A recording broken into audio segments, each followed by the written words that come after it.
dostumla birlikte acılı cips oyununu oynuyoruz. Geçen defa uduzmuştum. İnşallah bugün uduzmaram çünkü acı yemekten zehlem gelir. Başlayalım. Kokusu gelir. Ne bileyim bazı adamlar sevirmem anam mesela. 6.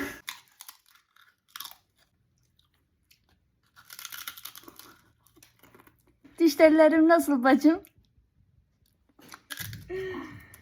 Kız neşesi. Çok çıkar.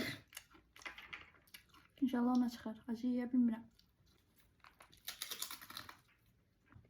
Davay. İnce ince yeme. 2 de o.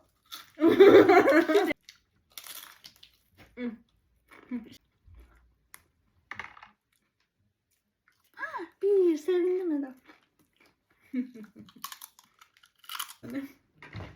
Ana yok. Benim baktıma çıkmaz inşallah.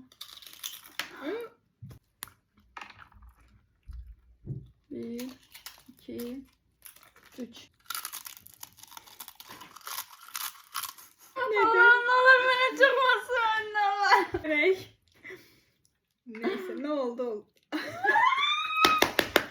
Hadi ye. Ye davay. Ye. Sen o keçen Ye. ağlamıştın. Ben Allah bir ne olacak. İlerle. Birazcık ağla. Ağla videomuz çok izlenir. At ağzına çok yandırsa tüpüren su götürelim. Helal lan Yusufi. Helal lan.